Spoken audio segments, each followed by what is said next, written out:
happened to be killed this morning. He was assassinated in his car on his way to Port William. And why was he killed? He was killed because there was a deal that is supposed to be done, and his signature happened to be one of an important signature for that deal, because 30% of South Sudan oil was supposed to be given to RSF, and unfortunately he did not agree to do such thing. And today he's no longer with us. Only his body is with us, but his soul is no longer with us.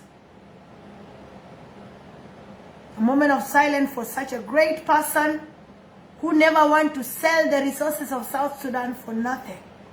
1 minute for him.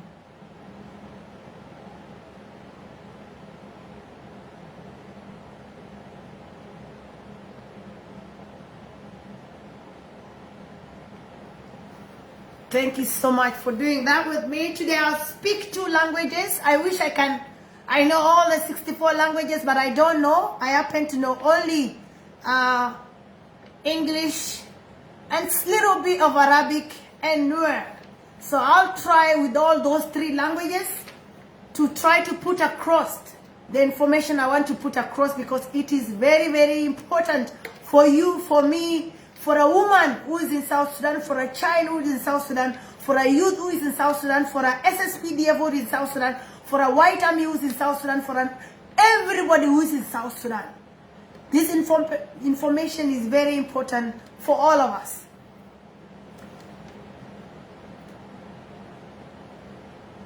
Today, Salva Kiir can decide to flee. He can decide to leave South Sudan and go. If Salva Kiir decide to leave South Sudan today and go, what will happen? Have you ever asked yourself that question? That is a question I am leaving for you. In case it's happened, Salva Kiir flee out of South Sudan together with his family, what happened to me and you? What happened to his loyalists? This is a question for somebody who is a loyalist to Salva Kiir, who is trying to kill and destroy and finish, turning tribes against each other, South Sudanese people.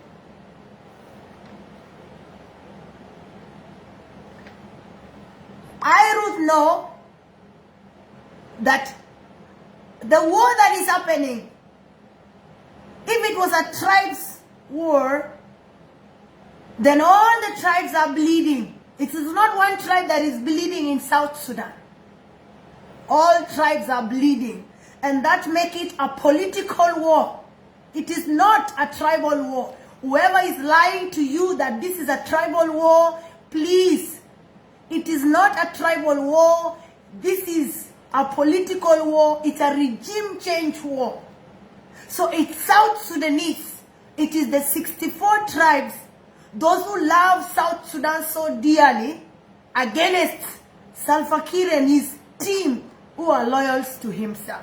Those who have been feasting in the same table with him. These are the people that are fighting us. So this war is between South Sudanese and Salva Kiir plus his loyalists.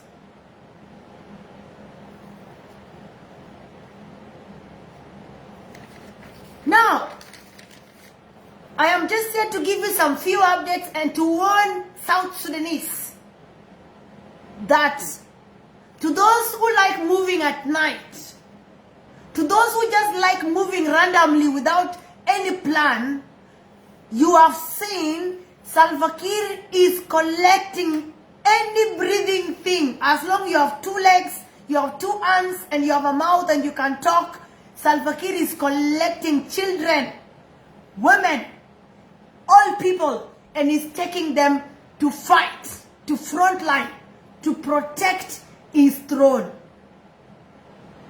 So don't think because I don't know you are who, Salva Kiir will collect anything and he's collecting anything on street, he's taking to front line.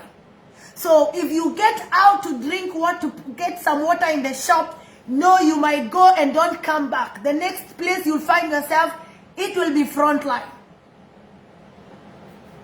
Please don't move anyhowly. We have to help God to protect ourselves as South Sudanese. Whether you are a Nuer, you are a Dinka, you are a Equatoria, we are all in this together.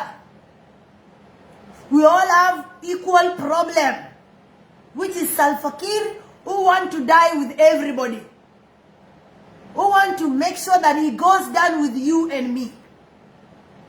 So, if you have small money that you have with you, if there's any shop that is near you, buy rice that you can.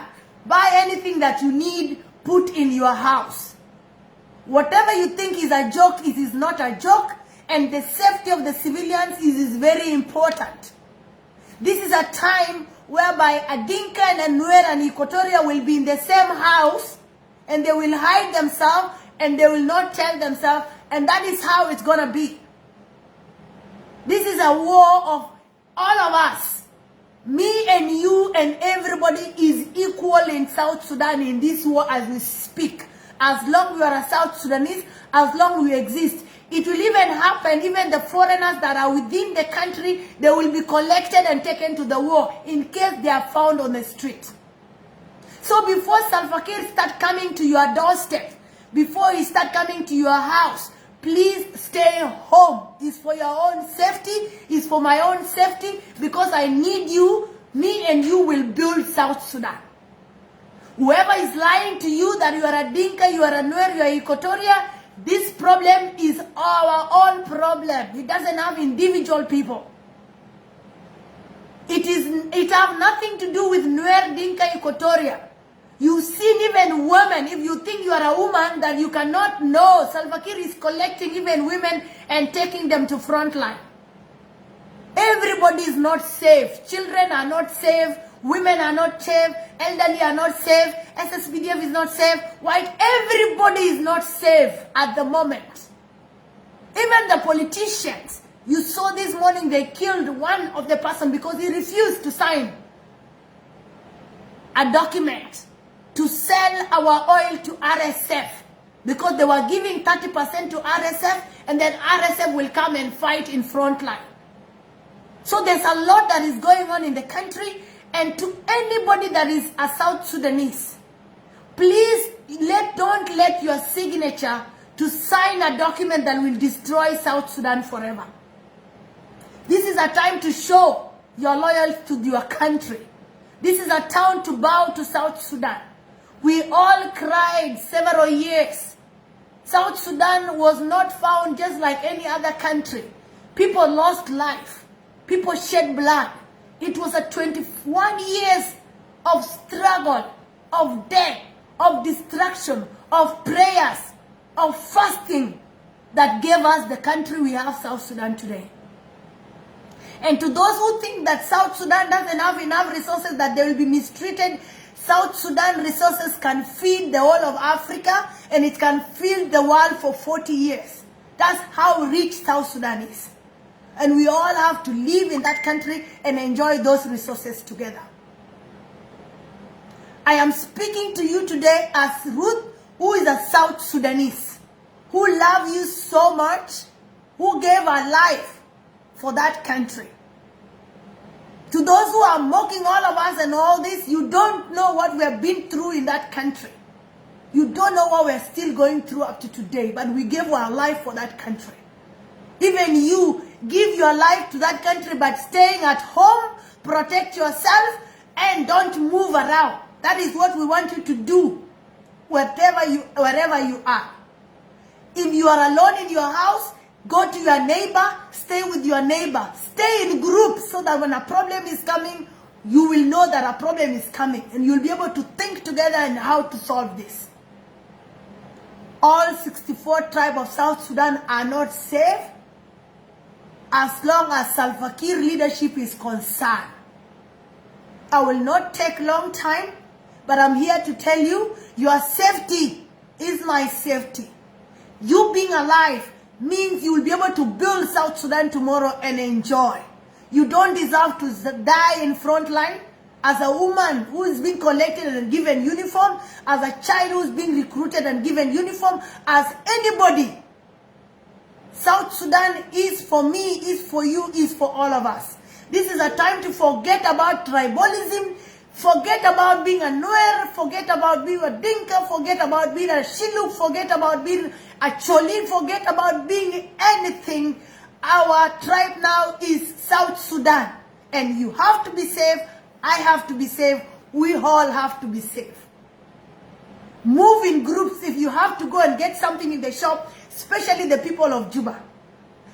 If Salva Kiir is defeated in front line, he will come for you. And we don't have to hide this. He will come for you. So you have to be prepared. You have to protect yourself. Let him not get you on the street. Be at home. Be at home. Be at home, South Sudanese. It is no time for tribalism. It is a time of all of us have a problem. This war is a political war. It has nothing to do with Equatoria. It has nothing to do with Dinka. It has nothing to do with Nuer. We all have the same problem here. That is it. That is the problem.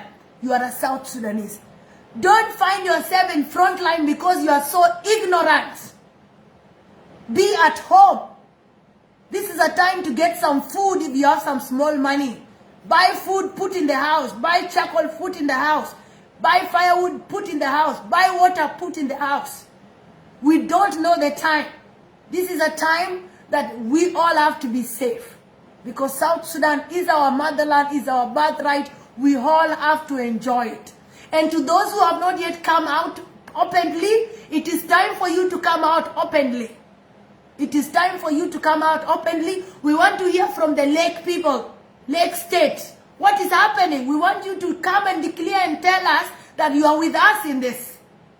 And we want all activists at the moment who are not in South Sudan to come out. Let us all unite and help our people. Speak to your people in your language so that they will hear better. Give to your people. So let's speak to our people. It is no longer the same again. We all have the problem, and you know. Those who are lying to you, that nothing will happen to you, don't. We cannot take risk anymore. We saw what happened in 2013, and we don't want that one to repeat itself again. Whoever is in Bor, if you are a civilian, leave. Anywhere, any road, if you are on the roadside where you think might be risk, leave that place and go to a safe place. Go to your neighbors, go to your cousin, anywhere that you can go to. It's for me and you. It is not for. And I told you yesterday, SSPDF are supposed to stabilize this. SSPDF are supposed to control the problem that is happening. So, this is enough, and we want freedom. So long live South Sudan. Viva South Sudan. Viva peace of South Sudan. Viva freedom of South Sudan. Let all live. Protect yourself, because that's the only good thing you can do to South Sudan. If you are a child, stay at home. If you are a woman, stay at home. South Sudan need you to protect yourself for it, because we have a lot of resources for you to enjoy that South Sudan have for you.